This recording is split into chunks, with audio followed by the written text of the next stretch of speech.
Hello everyone. आज हम आप सभी के लिए राज्य व्यवस्था का एक प्रैक्टिस सेट लेकर आए हैं। समीक्षा अधिकारी परीक्षा जो हमारी 11 फरवरी को है, उसके लिए ये बहुत ही महत्वपूर्ण प्रैक्टिस सेट है। राज्य व्यवस्था से इस तरीके से प्रश्न आने की अधिक संभावना है। इसमें मैंने थोड़ा सा लेवल कठिन कर दिया है और उसमें बहुत सारी चीज़ें जो आपको जानने को मिलेगी, कई नए पॉइंट्स जानने को मिलेंगे, उनको आप अच्छे से समझ लें, लिख सकते हैं और हम लोग देखते हैं। पहला प्रश्न है, वित्त आयोग के बारे में कौन सा कथन असत्य है? वित्त आयोग जो हमारा है उसके बारे में कौन सा कथन असत्य है? इसमें एक अध्यक्ष तथा 4 अन्य सदस्य होते हैं। प्रथम वित्त आयोग का गठन 1951 में किया गया था, जिसके अध्यक्ष केसी नियोगी थे। भारत में अब तक कुल 14 वित्त आयोग बन चुके हैं। 14वें वित्त आयोग के अध्यक्ष वाई रेड्डी थे। वित्त आयोग की सिफारिश को मानना सरकार के लिए बाध्य नहीं है। ठीक है, तो इसमें पहला बिल्कुल सही है, एक अध्यक्ष 4 सदस्य होते हैं। दूसरा बिल्कुल सही है, प्रथम वित्त आयोग 1951 में बना था, इसके अध्यक्ष केसी नियोगी थे। सी वाला सही नहीं है, सी वाला गलत है। वित्त आयोग की सिफारिश को मानना सरकार के लिए बाध्य नहीं है, सरकार इसके लिए बाध्य नहीं है, ये भी बिल्कुल सही है। सी हमारा आंसर है, सी गलत है, क्योंकि भारत में अब तक कुल 14 वित्त आयोग नहीं, भारत में अब तक कुल 15 वित्त आयोग बन चुके हैं। ठीक है, 15 वित्त आयोग बन चुके हैं। 15वें वित्त आयोग के जो अध्यक्ष हैं वो NK सिंह हैं और ये 2020 से 25 के लिए वित्त आयोग बना है, 15वां वित्त आयोग। ओके, प्रश्न संख्या 2 है, सरकारिया आयोग के संबंध में कौन सा कथन असत्य है? एक गलत आपको ढूंढना है कथन। सरकारिया आयोग जो बना था, इसका गठन मार्च 1983 में किया गया। रणजीत सिंह सरकारिया इसके अध्यक्ष थे। अन्य सदस्य शिवरमन और SR सेन थे। यह आयोग केंद्र राज्य संबंधों को सुदृढ़ करने के लिए बनाया गया था। सरकार ने इसकी सभी सिफारिशों को मान लिया। तो बहुत सही है, बढ़िया प्रश्न है, इस पर प्रश्न आता रहता है। ऑप्शन नंबर ए सही है, यह मार्च 83 में बना था। इसके जो अध्यक्ष थे रणजीत सिंह सरकारिया थे, बिल्कुल सही। शिवरमन और SR सेन इसके सदस्य थे, इस पे प्रश्न पूछा जा चुका है, इन दोनों के नाम आप लिख लीजिए। यह आयोग केंद्र संबंधों को सुदृढ़ करने के लिए बनाया गया था, बिल्कुल सही। केंद्र सरकार ने इसकी यानी सरकार ने इसकी सभी सिफारिशों को मान लिया था, बिल्कुल गलत, यही हमारा आंसर है। गलत पूछा गया था, असत्य पूछा गया था। सभी मांगों को नहीं माना गया था। सरकारी आयोग ने कुल 247 अपनी मांगे रखी थी, जो अपने विचार सिफारिशें की थी, उसमें से सरकार ने मात्र 180 सिफारिशों को माना था, 180 सिफारिशों को माना था। और उन्हीं एक सिफारिश के तहत अनुच्छेद 263 के तहत अंतर्राज्यीय परिषद का गठन किया गया था। उस सरकारी आयोग ने ही सिफारिश की थी, अंतर्राज्यीय परिषद की, अनुच्छेद 263 के तहत इसका गठन किया गया था। ओके, तो डी गलत है। ओके, तीसरा प्रश्न है, बहुत अच्छा प्रश्न है ये, इस तरीके का प्रश्न आ चुका है, आता रहता है। निम्नलिखित में से किस उच्च न्यायालय का अधिकार क्षेत्र 1 से अधिक राज्य नहीं है? यानी 3 ऐसे उच्च न्यायालय हैं जिनका अधिकार क्षेत्र 1 से अधिक राज्य में है, तो हम लोग पहले वो देख लेते हैं। तो यहाँ पे है मुंबई उच्च न्यायालय। मुंबई उच्च न्यायालय का अधिकार क्षेत्र महाराष्ट्र राज्य, गोवा राज्य, दादरा नगर हवेली, दमन दीव तक है। ठीक, तो ये भी नहीं आंसर है। कोलकाता उच्च न्यायालय, कोलकाता उच्च न्यायालय का जो अधिकार क्षेत्र है पश्चिम बंगाल राज्य, इसके अलावा अंडमान निकोबार जो केंद्र शासित राज्य, वो भी कोलकाता उच्च न्यायालय के अंतर्गत आता है। चेन्नई उच्च न्यायालय, चेन्नई उच्च न्यायालय में तमिलनाडु राज्य और पुडुचेरी राज्य शामिल है, इसलिए ये तीनों आंसर नहीं होगा। आंसर दिल्ली उच्च न्यायालय। दिल्ली का जो हाई कोर्ट है वो सिर्फ दिल्ली राज्य तक ही सीमित है, तो हमारा ऑप्शन नंबर डी आंसर है। ओके, लोक हितवाद यानी पब्लिक इंटरेस्ट लिटिगेशन यानी PIL के संबंध में कौन सा कथन सही नहीं है, सत्य नहीं है? PIL आपने जॉली LLB पिक्चर देखी होगी, उसमें PIL के बारे में बहुत जिक्र होता है। क्या है PIL? PIL कोई भी दाखिल कर सकता है किसी के बारे में, जब अधिकारों का हनन हो रहा हो, न्याय पाना हो, कोई भी केस हो सकता है, उसमें कोई भी व्यक्ति इसको दायर कर सकता है। देखते हैं इसके बारे में क्या कथन दिए गए हैं। ऑप्शन नंबर ए है, लोक हितवाद की शुरुआत रूस में हुई। भारत में लोक हितवाद को प्रारंभ करने का श्रेय न्यायमूर्ति PN भगवती और न्यायमूर्ति कृष्णा अय्यर को जाता है, ये तो बिल्कुल सही है। PN भगवती और कृष्णा अय्यर जो न्यायमूर्ति, इन्होंने इस लोक हितवाद की शुरुआत की थी भारत में। लोक हितवाद उच्चतम न्यायालय या उच्च न्यायालय में ही प्रस्तुत किया जा सकता है। ऐसे व्यक्ति जो अपनी निर्धनता, यहाँ पे निर्धनता है, या अन्य कारण से न्यायालय नहीं पहुंच पाते, उनकी सहायता के लिए इसका प्रयोग किया जाता है। तो ऑप्शन नंबर बी सही है, सी सही है, डी सही है, ए सही नहीं है, तो हमारा आंसर हो गया ए। लोक हितवाद यानी PIL की शुरुआत रूस में नहीं हुई थी, इसकी शुरुआत USA यानी संयुक्त राज्य अमेरिका में हुई है। ठीक है, अगला प्रश्न, किस मामले की सुनवाई करने के लिए उच्चतम न्यायालय की अब तक की सबसे बड़ी पीठ यानी 13 न्यायाधीशों की गठित की गई थी? बहुत फेमस प्रश्न है, अच्छा प्रश्न है, आप याद कर लें। कौन सा केस था? केशवानंद भारती मामले में। केशवानंद जो भारती मामला था 1973 में, इसमें भारत के इतिहास की सबसे बड़ी पीठ का गठन किया गया था। इसमें 13 न्यायाधीश थे। ओके, और बहुत बड़ा ये केस था, फिर इसमें बहुत सारी चीज़ें निकल के बाहर आई, फिर आगे इनकी बात करेंगे। छठा प्रश्न है, पंचायती राज के बारे में कौन सा कथन सही नहीं है? पंचायती राज व्यवस्था में त्रिस्तरीय व्यवस्था को अपनाया गया, जिसकी अनुशंसा बलवंत राय मेहता ने की थी। बिल्कुल की थी।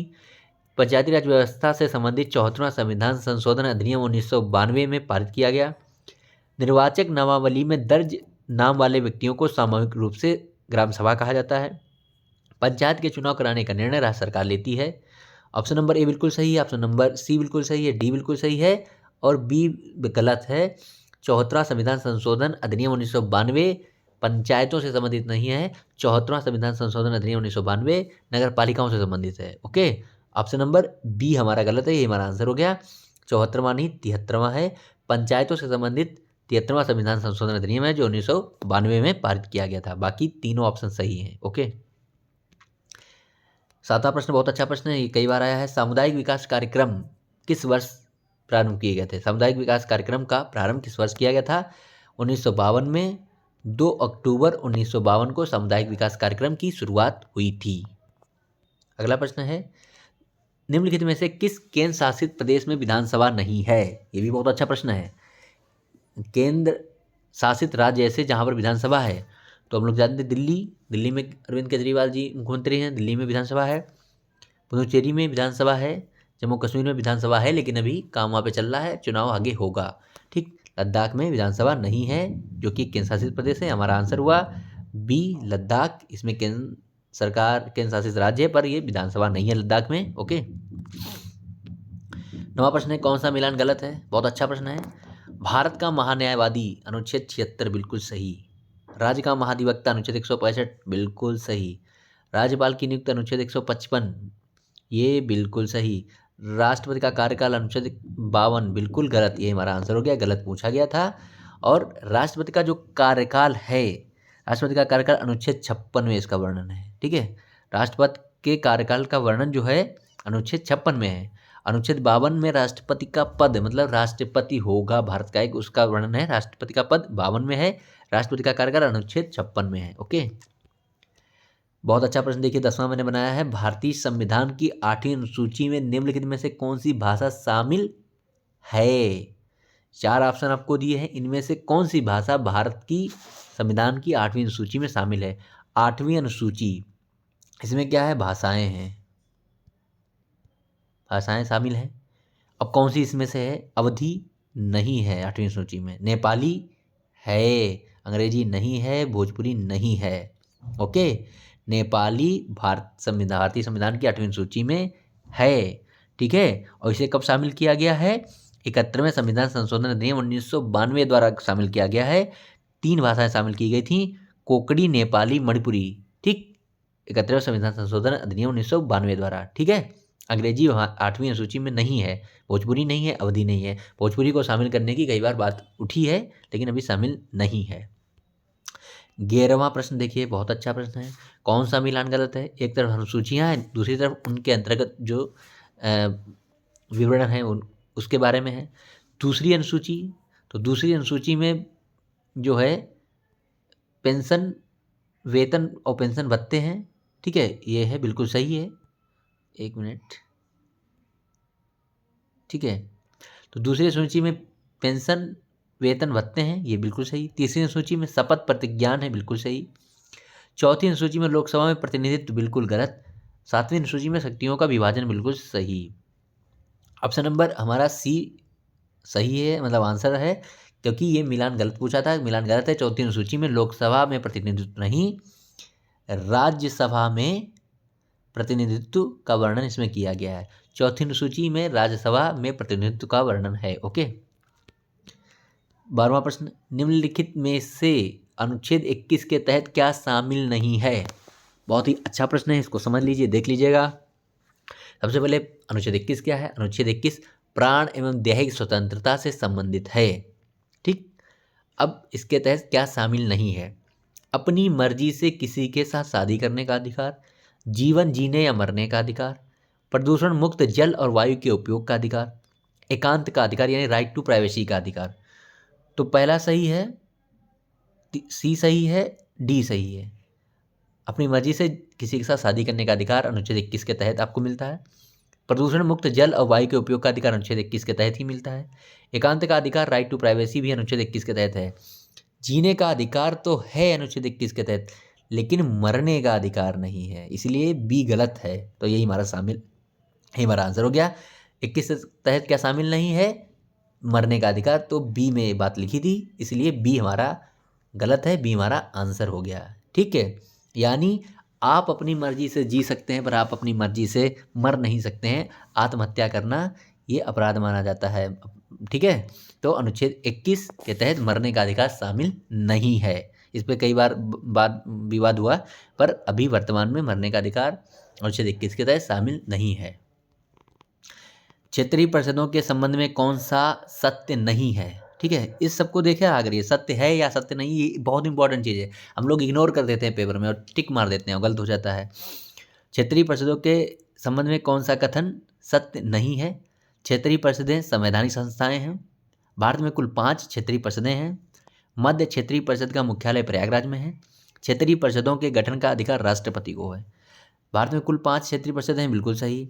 मध्य क्षेत्रीय परिषद का मुख्यालय प्रयागराज में है, बिल्कुल सही। क्षेत्रीय परिषदों के गठन का अधिकार राष्ट्रपति को है, बिल्कुल सही।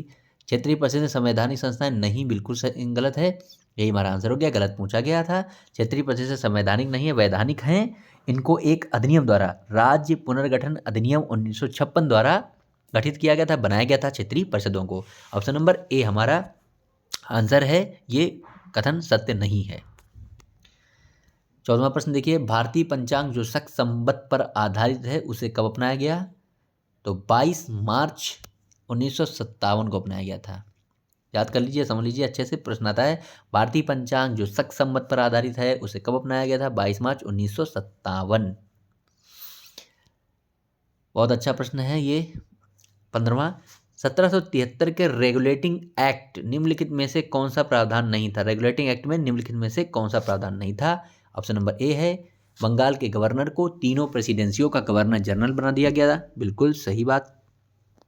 1774 में कोलकाता में एक सर्वोच्च न्यायालय की स्थापना की गई जिसके मुख्य न्यायाधीश इलिजाह इम्पे थे, बिल्कुल सही बात, ए बी दोनों सही। वारन हेस्टिंग्स को प्रथम गवर्नर जनरल नियुक्त किया गया था, ये भी बिल्कुल सही है। ऑप्शन नंबर डी है, इसके तहत महारानी को भारत का साम्राज्ञी घोषित किया गया, बिल्कुल गलत बात, ऐसा नहीं किया गया था 1773 में। 1773 के रेगुलेटिंग एक्ट के तहत ऑप्शन नंबर डी हमारा आंसर हो गया, यही गलत है। भारत की रानी को, महारानी ब्रिटेन की महारानी को भारत की साम्राज्ञी जरूर घोषित किया गया, लेकिन 1773 के रेगुलेटिंग एक्ट के तहत नहीं, 1876 के अधिनियम द्वारा। ठीक है, 1876 के अधिनियम द्वारा इनको घोषित किया गया था। तो ऑप्शन नंबर डी यहाँ पे आंसर है हमारा। कौन सा मिलान गलत है? एक तरफ राज्य है, दूसरी तरफ लोकसभा सीटें हैं, ऐसा भी प्रश्न आता है, अच्छे से आप याद कर लें, समझ लें। पश्चिम बंगाल 42, ये बिल्कुल सही है, पश्चिम बंगाल में लोकसभा की सीटें 42 हैं। बिहार 40, बिल्कुल सही, बिहार में लोकसभा की सीटें 40 हैं। महाराष्ट्र 48, बिल्कुल सही, महाराष्ट्र में लोकसभा की सीटें 48 हैं। तमिलनाडु में 37 नहीं, कितनी सीटें हैं? तमिलनाडु में जो सीटें हैं वो 39 हैं, 39। ठीक है, तो हमारा डी आंसर हो गया। उत्तर प्रदेश में, अपने उत्तर प्रदेश की सबसे ज़्यादा भारत की सीटें कितनी? 80 सीटें हैं लोकसभा की। ओके, इन सबको आप याद कर लें, समझते रहें। निम्नलिखित में से कौन भारत का लोकसभा अध्यक्ष नहीं रहा? एक बार लोकसभा अध्यक्ष और राष्ट्रपति और इनके सबके एक बार ऐसे रीडिंग लगा लिया करिए ताकि थोड़ा आइडिया रहे। लोकसभा अध्यक्ष कौन नहीं रहे हैं?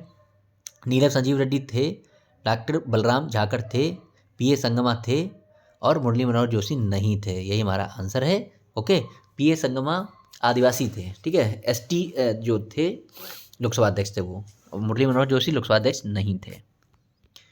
18वां प्रश्न है, किस संविधान संशोधन अधिनियम द्वारा लोकसभा एवं राज्य विधानसभाओं में एससी और एसटी के आरक्षण संबंधी प्रावधानों को 2030 तक के लिए बढ़ा दिया गया है? ठीक है, बहुत अच्छा प्रश्न है, इसको आप समझ लें। 2030 तक के लिए आरक्षण बढ़ा दिया गया है लोकसभा और राज्य विधानसभाओं की सीटों के लिए SC/ST का। तो देखते हैं 100वां संविधान संशोधन अधिनियम। जो 100वां संविधान संशोधन अधिनियम था वो भारत और बांग्लादेश के बीच भूमि बंटवारे से संबंधित था। कुछ क्षेत्र भारत ने सौंपा है बांग्लादेश को, तो वो तो नहीं आंसर हुआ। 103वां जो संविधान संशोधन है वो हम लोग जानते हैं 10% EWS आरक्षण से संबंधित है। आर्थिक रूप से पिछड़े लोगों के 10% आरक्षण के लिए संबंधित है 103वां संविधान संशोधन। 104वां संविधान संशोधन हमारा आंसर है। 104वां संविधान संशोधन में लोकसभा विधानसभाओं में SC/ST के आरक्षण को 2030 के लिए बढ़ा दिया गया है। और 105वें में क्या है, 105वें संविधान संशोधन में पिछड़े वर्गों की पहचान का अधिकार जो है राज्य सरकार को दे दिया गया है, ये संशोधन किया गया था। तो उसमें आंसर है C, 104वें संविधान संशोधन अधिनियम द्वारा। 19वां बहुत अच्छा प्रश्न है, सिक्किम के बारे में कौन सा कथन सही नहीं है? सिक्किम के बारे में कौन सा कथन सही नहीं है? सिक्किम 1974 में भारत का सह राज्य बना, बिल्कुल सही बात है। 1975 में सिक्किम भारत का पूर्ण राज्य बना, ये भी बिल्कुल बात सही है। सिक्किम विश्व का पहला जैविक राज्य बना, बिल्कुल ये भी बात सही है। ऑप्शन नंबर डी हमारा गलत है। सिक्किम राज्य की आधिकारिक भाषा लेप्चा है, लेप्चा नहीं है।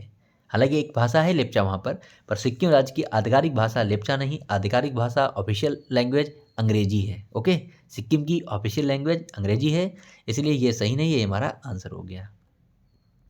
अंतिम प्रश्न मैंने थोड़ा करंट से इसको रिलेट कर दिया है और अच्छा प्रश्न है, आपको समझना होगा, ये सब चीज़ें आपको याद रखनी पड़ेंगी। एक तरफ राज्य हैं और एक तरफ मुख्यमंत्री। अभी जो राज्यों में चुनाव हुए थे वहाँ के मुख्यमंत्री बदल गए हैं, इसलिए मैंने इसको रख दिया है ताकि आपको याद रहे। ठीक है, राजस्थान के मुख्यमंत्री भजन लाल शर्मा, बिल्कुल सही। मध्य प्रदेश के जो मुख्यमंत्री डॉक्टर मोहन यादव हैं, बिल्कुल सही। छत्तीसगढ़ के मुख्यमंत्री रामकृष्ण साय, बिल्कुल गलत। तेलंगाना के मुख्यमंत्री हैं रेवंत रेड्डी, बिल्कुल सही। ऑप्शन नंबर C हमारा गलत है। छत्तीसगढ़ के मुख्यमंत्री रामकृष्ण साय नहीं, विष्णुदेव साय। कौन है? विष्णुदेव साय। ओके, धन्यवाद।